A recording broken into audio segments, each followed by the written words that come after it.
ಇಲ್ಲೊಂದು ನ್ಯೂಸ್ 18 ಅಂತ ನನ್ನ ಪ್ರೀತಿ ಪಾತ್ರ ಚಾನಲ್ ಒಂದು ಸುದ್ದಿ ಬಂದಿದೆ. ಇದನ್ನು ತೋರಿಸ್ಬೇಕು ಜನಕ್ಕೆ. ಏನು ಬಂದಿದೆಪ್ಪ? 100 ಕೋಟಿ ನಷ್ಟ. ರಿಲೀಸ್ಗಿಂತ ಬಿಫೋರೇ 100 ಕೋಟಿ ನಷ್ಟ. ಈ ರಿಲೀಸ್ ಡೇಟ್ಗಳು ಅನೌನ್ಸ್ ಆಗಿ ಕ್ಯಾನ್ಸಲ್ ಆಗಿ ಬುಕ್ ಮೈ ಶೋಲ್ಲಿ ಬರ್ದಲೆ ಅಂತಿದೆ. ಇದನ್ನೇ ನಾನು 4 ದಿನಗಳ ಹಿಂದೆ ಇಷ್ಟು ದೊಡ್ಡ ಸೂಪರ್ ಸ್ಟಾರ್ನ ಒಬ್ಬರನ್ನ ಇಟ್ಕೊಂಡು ಜನನಾಯಕನ್ ಅಂತ ಒಂದು ಸಿನಿಮಾ ಮಾಡುವಾಗ ಕನ್ನಡದ ನಿರ್ಮಾಪಕರೊಬ್ಬ ಹೋಗಿ ಅಲ್ಲಿನ ರಾಜಕೀಯ ವ್ಯವಸ್ಥೆಗೆ ಹೆಂಗೆ ಸಿಲುಕೊಂಡಿದ್ದಾರೆ, ಎಲ್ಲ ಒಂದು ಸಣ್ಣ ಮಗುಗೂ ಗೊತ್ತು ಒಂದು ರಾಜಕೀಯ ವ್ಯವಸ್ಥೆ ಅಲ್ಲಿ ಹೆಂಗೆ ಸಿಗಾಕ್ಸುತ್ತೆ ಪ್ರೊಡ್ಯೂಸರ್ಸ್ಗಳನ್ನು. ಅದನ್ನು ಮಾತಾಡ್ತಾ ನಿರ್ಮಾಪಕರುಗಳು ಕೂಡ, ಅದರಲ್ಲೂ ಕೆಲವು ನಿರ್ಮಾಪಕರು ಮಾಡ್ತಾರೆ. ನಾನು ಒತ್ತಿ ಹೇಳಿದ್ದೀನಿ, ಎಲ್ಲರಿಗೂ ನಾನು ಇದನ್ನು ಅನ್ವಯಿಸಿ ಮಾತಾಡ್ತಾ ಇಲ್ಲ, ಎಲ್ಲರೂ ಬೇಸರ ಮಾಡ್ಕೊಳ್ಳೋ ಅವಶ್ಯಕತೆ ಇಲ್ಲ. ಅದು ಒಂದು ಪ್ರೋವರ್ಬ್, ಅದೊಂದು ಉಪಮೆ, ಅದೊಂದು ಸಂಕೇತ, ಅದೊಂದು ಸೂಚಕ. ಪ್ರೋವರ್ಬ್ ಏನು ಹೇಳುತ್ತೆ ಅಂದರೆ ಕಮೋಟ್ ಟು ಕಾಂಡೋಮ್ಸ್ ಸರ್ವೀಸ್ ಅಂತ ಕರೀತಾರೆ. ಅದನ್ನು ಮಾಡಬಾರ್ದು. ನಾವು ಕಂಟೆಂಟಿಗೆ ಬೆಲೆ ಕೊಡಬೇಕು, ನಿರ್ಮಾಪಕರು ಉಳಿಬೇಕು, ನಿರ್ಮಾಪಕರು ಚೆನ್ನಾಗಿದ್ದರೆ ಮಾತ್ರ ಇಂಡಸ್ಟ್ರಿ ಅನ್ನೋ ಅರ್ಥದಲ್ಲೇ ನಾನು ಅದನ್ನು ಮಾತಾಡಿದ್ದು. ಅದು ಇವರಿಗೆ ಅಷ್ಟನ್ನು ಮಾತ್ರ ಕಟ್ ಮಾಡಿ ಹಂಚಿದ್ದಾರೆ. ಈಗ ನಾನು ನನ್ನ ಯೂಟ್ಯೂಬಲ್ಲಿ ಚೆಕ್ ಮಾಡಿಸ್ದೆ, ಅದು ಎಷ್ಟು ಸಾವಿರ ಜನ ನೋಡಿದ್ದಾರೆ ಅಂತ ನೋಡಿದೆ. ಆದರೆ ಅದೊಂದು ಪರ್ಟಿಕ್ಯುಲರ್ ಕಟ್ ಮಾಡಿದಾರಲ್ಲ, ಅಂದರೆ ಹಿನ್ನೆಲೆ ಮುನ್ನೆಲೆ ಏನೂ ಇಲ್ದಲೆ ಕನ್ನಡ ನಿರ್ಮಾಪಕರುಗಳಿಗೆ ಅಥವಾ ಯಾವುದೋ ನಿರ್ಮಾಪಕರುಗಳಿಗೆ ಇವರು ಅವಹೇಳನಕಾರಿಯಾಗಿ ಮಾತಾಡ್ಬಿಟ್ರು ಅಂತ ಒಂದು ತಂತ್ರ ಮಾಡಿದ್ದಾರೆ. ಅದು ಜನರಿಗೆ ಮಿಸ್ಗೈಡ್ ಆಗಿದೆ, ಅದು ನಿರ್ಮಾಪಕರುಗಳಿಗೆ ತಪ್ಪಾಗಿ ಕಾಣಿಸ್ತಾ ಇದೆ. ನಾನು ನೆನ್ನೆನೇ ಪೋಸ್ಟ್ ಮಾಡಿದ್ದೀನಿ. ನಿರ್ಮಾಪಕರ ಸಂಘದಿಂದ ಯಾರು ಫೋನ್ ಮಾಡಿದರು, ನಮ್ಮ ಗಣೇಶ್ ಅವ್ರು ಕೇಳಿದ್ರು, ಗಣೇಶ್ ಅವ್ರಿಗೆ ನಾನು ಮಾತಾಡಿದೆ, ರಾಮಕೃಷ್ಣ ಪ್ರವೀಣ್ ಅವ್ರಿಗೆ ಮಾತಾಡಿದೆ, ನನಗೆ ಪರಿಚಿತರವರು, ಅವ್ರಿಗೆ ನಾನು ಅಲ್ಲೇ ಹೇಳಿದೆ, ಸ್ಪಷ್ಟನೆ ಕೊಡ್ತಾಯಿದ್ದೀನಿ, ನಾನು ಫೇಸ್ಬುಕ್ಕಲ್ಲೇ ಕೊಡ್ತಾಯಿದ್ದೀನಿ, ಬೇಕಾದರೆ ನಾನು ತಮ್ಮ ಪತ್ರನೂ ಬರಿತೀನಿ. ಈ ಪ್ರೋವರ್ಬ್ ನಿಮ್ಗೇನಾದ್ರು ಹರ್ಟ್ ಆಗಿದ್ದರೆ, ನಿಮಗೆ ನೋವಾಗಿದೆ, ಸೊ ಐ ಆಮ್ ಸಾರಿ ಅಂತ ಕೇಳಿದ್ದೀನಿ. ನಾನು ನಿಮ್ಮನ್ನು ನೋಯಿಸುವ ಯಾವ ಉದ್ದೇಶನೂ ಇಲ್ಲ, ನಾನು ಯಾವ ಭಯಕ್ಕೂ ಇದನ್ನು ಮಾತಾಡ್ತಾ ಇಲ್ಲ. ಕಾನೂನು ನನ್ನ ತವರು ಮನೆ, ನಾನು ಹಂಗೆ ಬದುಕಿರೋನು ಇಷ್ಟು ವರ್ಷ, ಸತ್ಯಕ್ಕೆ ಮತ್ತು ಹೋರಾಟಕ್ಕೆ ಬದುಕಿರೋನು. ವಿವಾದಗಳು ನಮ್ಮಂಥವ್ರ ಸುತ್ತ ಯಾಕಾಗುತ್ತೆ ಅಂದರೆ ಸತ್ಯ ಮಾತಾಡ್ತೀವಿ. ನಾನು ಅವರ ಪರವಾದ ಧ್ವನಿನೇ ಎತ್ತಿದ್ದು ವಿನಃ ಅವರ ವಿರೋಧದ ಧ್ವನಿಯಲ್ಲ. ಅದು ಅವರಿಗೆ ಅರ್ಥ ಆಗಲಿಲ್ಲ. ಈಗ ಅರ್ಥ ಆಗದೆ ಹೋದಾಗ ಅವ್ರಿಗೆ ಅದನ್ನು ಅಷ್ಟು ಮಾತ್ರ ಕಟ್ ಮಾಡಿ ಕಳಿಸ್ಕೊಂಡು ಓಡಾಡೋವಾಗ ಅವರು ಸ್ಟೇಷನ್ ಮೆಟ್ಲೆತ್ತಿದ್ದಾರೆ, ಇನ್ನೊಂದು ಮಾಡಿದ್ದಾರೆ, ನಾಳೆ ಕೋರ್ಟ್ಗೂ ಹೋಗ್ಬೋದು, ಸಂತೋಷ. ಅದೇನು ಕಾನೂನು ಪ್ರೋಸೆಸ್ ತಗೊಳುತ್ತೋ ನಾವು ಅದನ್ನು ಮಾಡಲೇಬೇಕು. ಅದು ಅವರವರ ವಿವೇಚನೆ ಮತ್ತು ಅವರವರ ನಿರ್ಧಾರ. ಅದು ಒಂದು ಸಂಘ ನಿರ್ಧಾರ ಮಾಡೋದು ನಾವು ರೆಸ್ಪೆಕ್ಟ್ ಮಾಡಬೇಕು. ಹಂಗಾಗಿ ನಾನು ನಿರ್ಮಾಪಕರ ಸಂಘಕ್ಕೆ ಸ್ಪಷ್ಟವಾಗಿ ನಾನು ಕ್ಷಮೆ ಕೇಳಿದ್ದೀನಿ. ಇದು ನಿಮ್ಮನ್ನು ನೋಯಿಸುವ ಉದ್ದೇಶ ಅಲ್ಲ. ನಾನು ಹೇಳಿದ್ದು ನಿಮಗೆ ಅರ್ಥ ಆಗಲಿಲ್ಲ ಅನ್ನೋದೇ ನನಗೆ ನೋವಿದೆ. ನಾನು ಯಾರು ಪರ ಮಾತಾಡ್ತಾ ಇದ್ನೋ ಅದು ಅವ್ರಿಗೆ ಅರ್ಥ ಆಗಲಿಲ್ಲ. ಇವಾಗ ಸಂದರ್ಭ ಹೆಂಗಾಗೋಯ್ತು ಅಂದರೆ ನಾನು ನಿರ್ಮಾಪಕರ ಪರನೇ ಮಾತಾಡಿದ್ದು, ಅದು ಅವ್ರಿಗೆ ಅರ್ಥ ಆಗಲಿಲ್ಲ ಅನ್ನೋ ಕಾರಣಕ್ಕೆ ನಾನು ನೇರವಾಗಿ ಕೇಳಿದ್ದೀನಿ. ಇದ್ರ ಮೇಲೂ ನೀವು ಮತ್ತಷ್ಟೇನೋ ವಿವಾದ ಮಾಡ್ತೀರಾ ಅಂದರೆ ಖಂಡಿತವಾಗ್ಲೂ ಮಾಡಿ, ವಿಧಿ ಇಲ್ಲ ನನಗೂ. ಏನು ಸರ್ ಅದರ ಹಿನ್ನೆಲೆ? ಅಲ್ಲ, ಹಿನ್ನೆಲೆ ಏನು ಅಂತಂದರೆ, ಈಗ ನೋಡಿ, ತುಂಬ ವರ್ಷಗಳಿಂದ ನಾವು ಈಗ ಆ ಪದ ನಾನು ಮತ್ತೆ ಮಾತಾಡೋಕ್ಕೆ ಇಷ್ಟಪಡಲ್ಲ, ಯಾಕಂದರೆ ಅದು ಅರ್ಥ ಆಗ್ತಾ ಇಲ್ಲ ಅಂತ. ಕೆಲವು ಪ್ರೊಡ್ಯೂಸರ್ಸ್ ಮಾತಾಡಿದ್ದಾರೆ, ಕೆಲವು ವೇದಿಕೆಗಳ ಮೇಲೆ ಮಾತಾಡಿದ್ದಾರೆ, ಟಿ ವಿ ಇಂಟರ್ವ್ಯೂಗಳಲ್ಲಿ ಮಾತಾಡಿದ್ದಾರೆ, ಆತ್ಮೀಯವಾಗಿದ್ದಾಗ ಮಾತಾಡಿದ್ದಾರೆ, ನನಗೇ ಮಾತಾಡಿದ್ದಾರೆ. ಅಪ್ಪ, ಹೀರೋಗಳಿಗೆ ಈ ಸರ್ವಿಸ್ನೂ ಮಾಡಬೇಕಾಗುತ್ತೆ, ನಾವು ಅಷ್ಟು ಕಷ್ಟಕ್ಕೆ ಸಿಗಾಕೊಂಡ್ಬಿಟ್ಟಿದ್ದೀವಿ ಅಂತ ಮಾತಾಡಿರೋದು ಉಂಟು. ನಾನು ಅದನ್ನೇ ಹೇಳಿದ್ದೀನಿ, ಅವ್ರ ಹೇಳಿಕೆಗಳನ್ನೇ ಹೇಳಿದ್ದೀನಿ. ನ್ಯಾಯಾಲಯ ಕೇಳಿದ್ರೆ ಅವ್ರ ಹೇಳಿಕೆಗಳನ್ನು ಕೊಡ್ತೀನಿ ಸಂದರ್ಭ ಬಂದಾಗ. ಇದ್ದೇ ಇರುತ್ತಲ್ವಾ, ಮಾಧ್ಯಮಗಳಲ್ಲೇ ಮಾತಾಡೋದಿದೆ, ಅದೇನು ಕತ್ತರಿಸಿ ತೆಗಿಬೇಕಷ್ಟೇ, ಡೇಟಾ ಡೌನ್ಲೋಡ್ ಮಾಡೋದಷ್ಟೇ. ಆದರೆ ಇದನ್ನು ಮತ್ತೆ ಅವ್ರ ಉದ್ದೇಶಪೂರ್ವಕವಾಗಿ ತೊಗೊಳ್ಳೋದು ಬೇಡ. ಅವ್ರ ವಿರುದ್ಧ ಇದ್ದೀನಿ ಅಂತಲ್ಲ, ಅವ್ರಿಗೆ ಅರ್ಥ ಮಾಡಿಸೋದಕ್ಕೆ ಪ್ರಯತ್ನ ಪಡ್ತಾ ಇದ್ದೀನಿ. ಇದು ನನ್ನಿಂದ ಕ್ರಿಯೇಟ್ ಆಗಿರೋದಲ್ಲ. ಇಲ್ಲಿ ಏನಾಗೋಯ್ತು ಅಂದರೆ ಆ ಪ್ರೋವರ್ಬ್ ಬಂದು ತಪ್ಪಾಗಿ ಹಾರ್ಶ್ ಅನ್ನಿಸ್ಬಿಡ್ತು ಎಲ್ಲರಿಗೂ.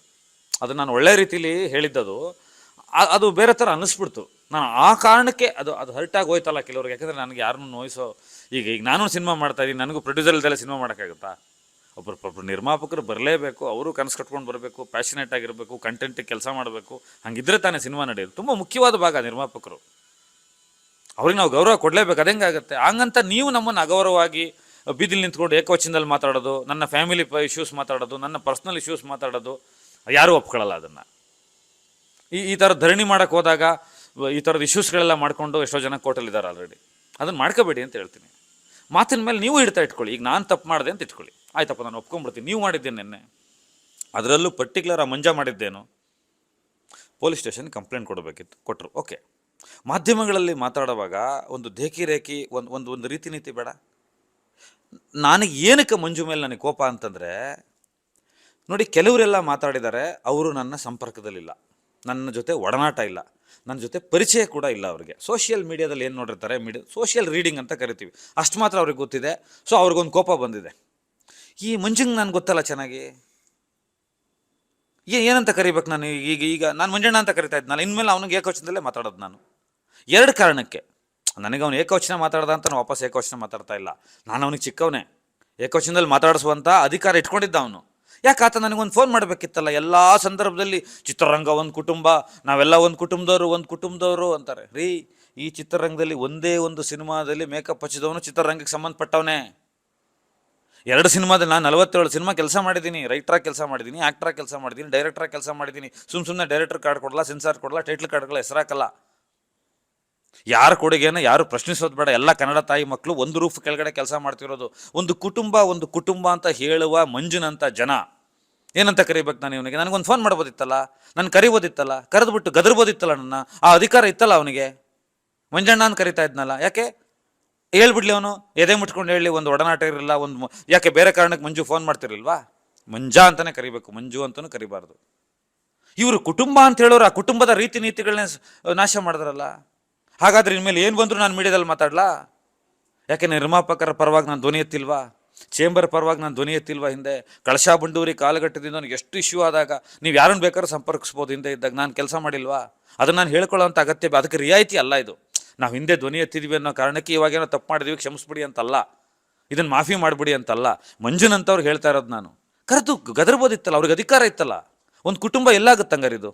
ಇನ್ಮೇಲೆ ಎಲ್ಲದೂ ಸ್ಟೇಷನ್ಗೆ ಹೋಗೋಣ, ಇನ್ಮೇಲೆ ಎಲ್ಲದೂ ಕೋರ್ಟ್ಗೆ ಹೋಗೋಣ. ಹಾಗಾದ್ರೆ ನಿರ್ಮಾಪಕರ ಸಂಘ ಯಾಕೆ? ನಿರ್ಮಾಪಕರ ಸಂಘದ ನೆನ್ನೆ ಮಾತಾಡಿದ ತಕ್ಷಣ ರಿಯಾಕ್ಟ್ ಮಾಡಿದ್ನಲ್ಲ ಅವ್ರಿಗೆ. I respected them. ಯಾಕೆ ನಾನೀಗ ಅಗೌರವ ತೋರಿಸಿ ಎಲ್ಲ ನಿರ್ಮಾಪಕರು ಅಂದ ತಕ್ಷಣ ಸೀನಿಯರ್ಸ್ ಇರ್ತಾರೆ, ಅವ್ರಿಗೂ ಒಂದು ವಯೋಮಿತಿ ಇರ್ತದೆ, ಅವ್ರಿಗೂ ಒಂದು ಅನುಭವ ಇರುತ್ತೆ. ಅವರು ನಮ್ಗೊಂದಲ್ಲ ಒಂದು ರೀತಿಯಲ್ಲಿ ಸಹಕಾರ ಅವ್ರಿಗೆ ಅವಮಾನ ಮಾಡಿ ನನಗಾದರೂ ಆಗಬೇಕಾಗಿರೋದೇನಿದೆ? ನಾನು ಸಾಧನೆ ಏನೂ ಮಾಡಬೇಕಾಗಿಲ್ಲ ಇದರಲ್ಲಿ.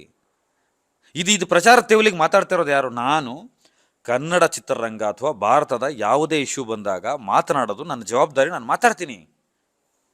ನನ್ನ ಕೆಲಸ ಅದು, ನನ್ನ ಧರ್ಮ ಅದು, ನನ್ನ ವೃತ್ತಿ ಅದು. ನಾನು ಮೂಲತಃ ಪತ್ರಕರ್ತ. ನಾನು ಹಾಗಂತ ಸಿನಿಮಾಗೆ ಬಂದಿದ್ದೀನಿ ಅಂದ ತಕ್ಷಣ ನಾನು ಮಗುಮ ಕೂತಿಲ್ಲ, ಇಲ್ಲಿ ಮಾತಾಡ್ತಾನೆ ಇದ್ದೀನಿ, ಪ್ರತಿರೋಧ ವ್ಯಕ್ತಪಡಿಸ್ತಾ ಇದ್ದೀನಿ. ಆ ನಿಟ್ಟಿನಲ್ಲಿ ನಾನೊಂದು ವಿಡಿಯೋ ಮಾಡಿದ್ದೀನಿ. ನನಗೇನು ಪ್ರಚಾರ ತೇವಲಲ್ಲ. ಮಂಜನಿಗೆ ಬೇಕಾಗಿರೋದು ಪ್ರಚಾರ. ಬಾಯಿ ಬೇದಿ ಮಾಡ್ಕೊಂಡಿದ್ದ ನೆನ್ನೆ ನಿಂತ್ಕೊಂಡು ಅಷ್ಟು ಆಮೇಲೆ ಸಾರ್ ಹೆಸರೆಲ್ಲ ಯಾಕೆ ತಗೋಬೇಕು ಇವನು? ನನ್ನ ಹೇಳಿಕೆಗಳು, ನನ್ನ ಚಾನಲ್ಲು, ನನ್ನ ಸ್ವಯಂಕೃತ, ನನ್ನದದು. ಈಗಲೂ ಮಾತಾಡ್ತಿರೋದು ನನ್ನದು. ಅದೆಲ್ಲದಕ್ಕೂ ಹಿರಿಯರನ್ನ ಯಾಕೆ ತೊಗೊಂಬರ್ತೀರಾ? ಇದು ನೀವು ಮಾಡಿದ್ದು ಕುಚೋದ್ಯ ಅಲ್ವಾ? ಇದು ನಿಮಗೆ ಒಪ್ತಾ ಇದೆಯಾ? ಕೆಲವರು ಅಸಾಂವಿಧಾನಿಕ ಪದಗಳು ಬಳಸಿ ಸರ್ಟಿಫಿಕೇಟ್ಗಳು ಕೊಟ್ಟಿದ್ದಾರೆ ನನಗೆ. ಯಾರು ಇವರೆಲ್ಲ ಸರ್ಟಿಫಿಕೇಟ್ ಕೊಡೋಕ್ಕೆ? ನಮ್ಮ ಲೀಗಲ್ ಟೀಮ್ ನೋಡ್ದಲ್ಲೇ ಇರುತ್ತಾ? ಕೋರ್ಟಲ್ಲಿ ಇದಕ್ಕೆಲ್ಲ ನೀವು ಉತ್ತರ ಕೊಡಬೇಕಲ್ವಾ? ನಾನು ಮಾತಾಡಿದ್ದಕ್ಕೆ ನಾನು ಬೇಸರದ ಕ್ಷಮೆ ಕೇಳ್ತೀನಪ್ಪ. ಏನು ಕೋರ್ಟ್ ಹೇಳುತ್ತೋ ನಾನು ಅದಕ್ಕೆ ತಲೆ ಬಾಗ್ತೀನಪ್ಪ. ಕಾನೂನು ಏನು ಹೇಳುತ್ತೆ ನೀವು ಬಾಗ್ತೀರಾ? ನೆಕ್ಸ್ಟು ಬೇಕಿತ್ತ ಇದು ನಿಮಗೆ? ಪ್ರತಿರೋಧ ವ್ಯಕ್ತಪಡಿಸೋದಕ್ಕೂ ಒಂದು ಸಂಸ್ಕೃತಿ ಇರುತ್ತೆ. ಅದನ್ನು ಮಂಜುನಂತವ್ರು ಕಲಿಬೇಕು. ಬಾಯಿ ಬೇದಿ ಮಾಡ್ಕೋಬಾರ್ದು. ಅವಾಚ್ಯ ಪದಗಳು ಮಾತಾಡೋದು, ಇಲ್ಲದ್ದೆಲ್ಲ ಆರೋಪ ಮಾಡೋದಲ್ಲ. ನಿಮ್ಗೇನು ಕೋಪ ಇದೆ ಅದನ್ನು ಹೇಳಿ. ನನಗೇ ಹೇಳ್ಬೋದಿತ್ತಲ್ಲ ನೀವು. ನಿನ್ನ ಮನೆ ಬಾಗಿಲಿಗೆ ಬಂದು ನಿಂತ್ಕೊಂಡು ಹೌದಾ ಮಂಜಣ್ಣ ಹಿಂಗೆ ಆಗೋಗಿದೆಯಾ ಅಂತ ಕೇಳ್ತಾ ಇದ್ನಲ್ಲ ನಾನು. ಅಷ್ಟು ಸಲಿಗೆ ಇದ್ದವನು ಯಾಕೆ ಹಿಂಗೆ ಮಾಡಿದೆ? ಮತ್ತು ನಾವೆಲ್ಲ ಒಂದು ಕುಟುಂಬ ಅಂತ ಇನ್ಮೇಲೆ ಮಾತಾಡಬಾರ್ದು ಇವರೆಲ್ಲ. ಎಲ್ಲದಕ್ಕೂ ಸ್ಟೇಷನ್ನು ಕೋರ್ಟ್ಗೆ ಹೋಗೋದಾದರೆ ಕುಟುಂಬದ ವ್ಯವಸ್ಥೆ ಮಾಡಬಾರ್ದು. ಇನ್ಮೇಲೆ ಎಲ್ಲ ಪ್ರಕರಣಗಳು ನಾನೇ ನಿಂತ್ಕೋತೀನಿ. ಇಲ್ಲ ನಡ್ರಿ ಎಲ್ಲ ಕೋರ್ಟ್ಗೆ ಹೋಗೋಣ ಅಂತೀನಿ. ನಡ್ರಿ ಇನ್ನೆಲ್ಲ ಸ್ಟೇಷನ್ಗೆ ಹೋಗಲಿ, ಇನ್ನೆಲ್ಲ ಪ್ರತಿಭಟನೆಗಳಾಗಲಿ, ಅದು ಎಷ್ಟು ಗಬ್ಬು ಹೇಳುತ್ತೋ ಹೇಳಿ ಅನ್ನೋಂಥ ಎಲ್ಲರೂ ಕೂತ್ಕೊಂಡ್ರೆ ಏನಾಗುತ್ತೆ? ಇಲ್ಲ ನೀವು ಕೌಟುಂಬಿಕ ವ್ಯವಸ್ಥೆ, ನಾವು ನಮಗೊಂದು ಪವರ್ ಇದೆ ಅಂತ ಮಾತಾಡಿ. ಇಲ್ಲ ನಾವು ನ್ಯಾಯಾಲಯದಲ್ಲೇ ಮಾತಾಡ್ತೀವಿ ಅಂತ ಮಾತಾಡಿ. ಇಲ್ಲ ನಮ್ಮನ್ನು ಪರ್ಸ್ನಲ್ ಅಟ್ಯಾಕ್ ಮಾಡ್ತೀರಾ, ನಮ್ಮನ್ನು ವೈಯಕ್ತಿಕ ನಿಂದನೆ ಮಾಡಿಬಿಟ್ಟು ಇಲ್ಲೂ ಸಲದ್ದು. ನನಗೆಲ್ಲ ಆಡಿಯೋಗಳು ಬರ್ತಾ ಇದೆ, ಯಾರ್ಯಾರು ಏನು ಮಾತಾಡ್ತಿದ್ದಾರೆ. ನನಗೆ ನಗು ಬರುತ್ತೆ. ಬೆಳಗ್ಗೆ ಕಾಲಲ್ಲಿ ಅಷ್ಟು ಚೆನ್ನಾಗಿ ಮಾತಾಡಿದ ಒಬ್ಬರು ನಿರ್ಮಾಪಕರು ಆಡಿಯೋದಲ್ಲಿ ಇನ್ನೊಬ್ರಿಗೆ ಇನ್ನೊಂದು ಅದು ನನಗೆ ಬರುತ್ತದು. ಯಾಕೆ ಮಾಡ್ತೀರಾ ಈ ಥರದ್ದೆಲ್ಲ? ಹೇಗೆ ಗೌರವಿಸೋದು ನಿಮ್ಮನ್ನು? ಆಮೇಲೆ ಅಷ್ಟು ಒಂದು ಎದೆ ಮುಟ್ಕೊಂಡು ಹೇಳ್ಬಿಡ್ಲಪ್ಪ ಇವರು, ನಾನು ಅವ್ರು ನೋಯ್ಸಕ್ಕೆ ಹೇಳಿದ್ದೀನಿ, ಪರ್ಪಸ್ಫುಲ್ಲಾಗಿ ಹೇಳಿದ್ದೀನಿ ಅಂತ. ಅದನ್ನ ಅವಶ್ಯಕತೆ ಅಲ್ವಲ್ಲ. ವಿನಮ್ರವಾಗಿ ನೆನ್ನೆನೇ ನಾನು ಕ್ಷಮೆ ಕೇಳದ್ನಲ್ಲ, ನೆನ್ನೆನೆ. ಇಂಡಸ್ಟ್ರಿಯಲ್ಲಿ ಇದೆಯಾ ಸರ್ ಈಗಲೂ? ಅಲ್ಲ, ನಾನು ಕೇಳೋದು ಇದು ಸುದೀರ್ಘವಾದ ಡಿಬೇಟ್. ಇದು ಮತ್ತೆ ಇದು ಅರ್ಥ ಮಾಡೋವಂಥವ್ರ ಜೊತೆ ಡಿಬೇಟ್ ಮಾಡ್ಬೋದು. ನಾನು ಹೇಳ್ತಾ ಇರೋದು, ನನ್ನ ಮಾತು ಈಗಲೂ ಹೇಳ್ತಾ ಇದ್ದೀನಿ, ಭಾರತ ಚಿತ್ರರಂಗ ಮೂಲತಃವಾಗಿ ನಾಯಕ ಕೇಂದ್ರೀಕೃತ ಆಗೋಗಿದೆ. ಕೆಲವರಿಗೆ ಕಂಟೆಂಟ್ ಬೇಸ್ ಇರುತ್ತೆ, ಸಿನಿಮಾದ ಮೇಲೆ ಗೌರವ ಇರುತ್ತೆ, ಕೆಲವರಿಗೆ ಮತ್ತೆ ಇದು ಇಂಡಿವಿಜುವಲ್ ಆಗುತ್ತೆ. ಇದನ್ನು ಜನರಲೈಸ್ ಮಾಡೋಕ್ಕಾಗಲ್ಲ. ಆದರೆ ನಾಯಕ ಕೇಂದ್ರೀಕೃತ ಇರೋದು ನಿಜನಾ? ಹೀರೋಗಳ ಸುತ್ತಾನೆ ಇಂಡಸ್ಟ್ರಿ ಸುತ್ತಾ ಇರೋದು. ಸಮಾಜನ ಪುರುಷ ಪ್ರಧಾನನೂ ಬಿಟ್ಬಿಡಿ. ಹಂಗಂದ್ರೆ ಈಗ ಮತ್ತೆ ಇನ್ನೊಂದು ಮಹಿಳೆಯರು ಹೇಳ್ತಾರೆ ನನ್ನ ವಿರುದ್ಧ ನೀನು ಯಾಕೆ ಇನ್ನೊಂದು ಮಾಡ್ತಾ ಇದೆಯಾ ಮತ್ತೆ ಇಲ್ಲಿ ಬೇಡ. ನಾನು ಹೇಳ್ತಾ ಇರೋದು, ಹಾಗಿರುವಾಗ ನಿರ್ಮಾಪಕರು ಅಷ್ಟು ನೋವನ್ನು ತಗೋಬಾರ್ದು, ಆ ಹಂತಕ್ಕೆ ಹೋಗಬಾರ್ದು. ಅಷ್ಟು ಕಷ್ಟ ಕೊಡ್ತಾರೆ ನಿರ್ಮಾಪಕರಿಗೆ, ಅಷ್ಟು ಕಷ್ಟ ಇದೆ. ಯಾಕಂದ್ರೆ ನಿರ್ಮಾಪಕರುಗಳೇ ನನ್ನ ಹತ್ರ ಹೇಳ್ಕೊಂಡಿರೋ ಹೇಳಿಕೆಗಳು ಅಂತ ನಾನು ಹೇಳಿದ್ ಬಿಟ್ರೆ ನನಗೆ ಅವ್ರು ನೋಯಿಸೋ ಉದ್ದೇಶ ಅಲ್ಲ. ಪೋಸ್ಟ್ ಮಾಡಿದ್ರಿ, ಇದು ತಮಿಳು ಚಿತ್ರರಂಗದ ವಿಚಾರ. ಇದು ತಮಿಳು ಚಿತ್ರರಂಗದಲ್ಲಿ ರಾಜಕಾರಣ ಏನು ನಡೀತಾ ಇದೆ, ಹಂಗಂತ ತಮಿಳು ಪ್ರೊಡ್ಯೂಸರ್ಸ್ ಮಾಡ್ತಾರೆ ಅಂತಲ್ಲ. ತಮಿಳು ಚಿತ್ರರಂಗದಲ್ಲಿ ಹೀರೋ ವರ್ಸಸ್ ಪಾಲಿಟಿಕ್ಸ್ ಏನು ನಡೀತಾ ಇದೆ, ಅಲ್ಲಿ ಪ್ರತಿಯೊಂದಕ್ಕೂ ಪಾಲಿಟಿಕ್ಸ್ ಇರುತ್ತೆ. ಅಲ್ಲಿ ಇನ್ವೆಸ್ಟ್ ಮಾಡಿದವ್ರ ಕಷ್ಟಗಳೇನು, ಅದು ಹೊರಗಿನಿಂದ ಹೋದವ್ರ ಕಷ್ಟಗಳೇನು. ತೆಲುಗು ಪ್ರೊಡ್ಯೂಸರ್ಸ್ಗೂ ಅದೇ ಆಗಿದೆ, ಕನ್ನಡದವ್ರಿಗೂ ಅದೇ ಆಗಿದೆ. ತೆಲುಗಲ್ಲಿ ಒಂದು ಕಲ್ಚರ್ ಇದೆ, ತಮಿಳಲ್ಲಿ ಒಂದು ಕಲ್ಚರ್ ಇದೆ. ಹೀಗಾಗಿ ಪ್ರೊಡ್ಯೂಸರ್ಸು, ನಾನು ಅವ್ರಿಗೆ ಹೇಳಿರೋದು, ಅವರು ಸೂತ್ರಧಾರರು, ಬಾಸ್ಗಳು, ಯಜಮಾನ್ರವರು, ಒಂದು ಸಿನಿಮಾ ನಿರ್ಮಾಣ ಮಾಡೋರು, ಅವರು ಇನ್ನೂ ಗಟ್ಟಿಯಾಗಿರಬೇಕು ಅಂತ ಹೇಳಿದೆ. ಅದು ಅವ್ರಿಗೆ ತಪ್ಪಾಗಿ ಹೋಗ್ಬಿಡ್ತು. ಆಮೇಲೆ ಇಲ್ಲಿ ಯಾರು ಮುಖ್ಯರಲ್ಲ ಸತೀಶ್, ಯಾರು ಅಮುಖ್ಯರಲ್ಲ, ಇಲ್ಲಿ ಎಲ್ಲರೂ ಬೇಕು. ಚಿತ್ರರಂಗದ ಕಟ್ಟ ಕಡೆಯ ಮನುಷ್ಯನಿಂದ, ನಿರ್ಮಾಪಕರಿಂದ, ಪ್ರೇಕ್ಷಕರಿಂದ ಎಲ್ಲರೂ ಇದ್ರೇನೆ ಈ ವ್ಯವಸ್ಥೆ ಮೂವ್ ಆಗೋದು. ಎಲ್ಲರೂ ಎಲ್ಲರನ್ನ ಗೌರವಿಸಬೇಕು, ತಪ್ಪಾದಾಗ ತಿದ್ಕೋಬೇಕು.